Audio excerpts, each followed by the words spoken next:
When Emily found the envelope tucked between the pages of her late grandmother's old English novel, she felt a chill run down her spine. It was fragile, yellowed with age, and addressed in neat cursive handwriting she recognized immediately. To my dearest Emily, open this when you're ready. Emily, a 22-year-old student from Japan, had moved to London for her university studies just a year ago. She struggled with the language, with loneliness, and most of all, with the weight of missing home. Her grandmother, Yuki, had always been her biggest supporter. They used to study English together back in Tokyo, sitting by the window with cups of green tea, laughing over the strange phrases and idioms that made no sense. But now, Yuki was gone, and the world seemed unbearably quiet. Emily held the letter for days. She carried it in her pocket, even slept with it under her pillow. Something inside her wasn't ready. Not yet. Life in London was hard. Every day brought new challenges. She misunderstood professors. She avoided speaking in class. Once, at a cafe, she accidentally ordered 6 sandwiches instead of 1, and the cashier had laughed. Her confidence faded. Her voice shrank. And then came the day she almost quit. It was a rainy Tuesday afternoon. She had just failed an English literature quiz, not because she didn't know the answers, but because she hadn't understood the questions. Her classmates seemed fluent, sophisticated, at ease. Emily felt invisible. She sat alone in the library, tears quietly falling onto her notebook. That's when her phone buzzed. A reminder she had set months ago, one she had forgotten completely. Open Grandma's letter today.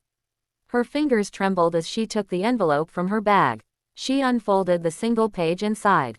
It was written in English. My dearest Emily, if you are reading this, it means you have taken a brave step. You followed your dreams, even when the path was uncertain. I am so proud of you. Learning a language is not only about grammar and words. It's about courage. The courage to make mistakes. The courage to be misunderstood. And most importantly, the courage to try again. I know you will feel alone sometimes. But remember, every word you learn is a bridge between hearts. And you, my sweet girl, were born to build bridges. So don't give up. Speak with your heart, even if your voice trembles. With all my love, Grandma Yuki. Emily cried as she read those words aloud, over and over again. She didn't care who heard her. For the first time in weeks, her voice didn't sound weak. It sounded real. From that day on, something changed. She still made mistakes, but she started laughing at them. She raised her hand in class, even when unsure. When a classmate struggled with Japanese pronunciation during a cultural exchange event, Emily smiled and helped him, just as her grandmother would have. She began recording short voice notes in English every night, practicing her accent, retelling her day, or even reading parts of her grandmother's favorite book aloud.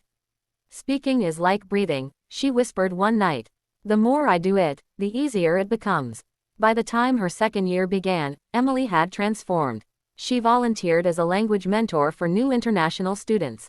She shared her story. She told them about the sandwiches, the quiz, the tears, and the letter that changed everything. One evening, as part of her school's storytelling night, Emily stood on stage before a small crowd. I used to be afraid of speaking English, she began, her voice steady. But then I realized something. Language is not about perfection. It's about connection. My grandmother taught me that. Even now, she teaches me, through the words she left behind. The room was silent. Then came the applause, slow and sincere. And so, Emily's journey became more than a language lesson. It became a message to anyone who has ever felt small, uncertain, or unseen. You are not alone.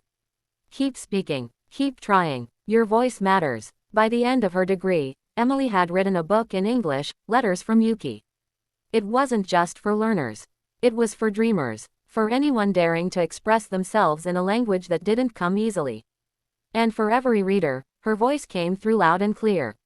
Moral of the story: fluency isn't just about knowing every word, it's about having the heart to use the ones you know.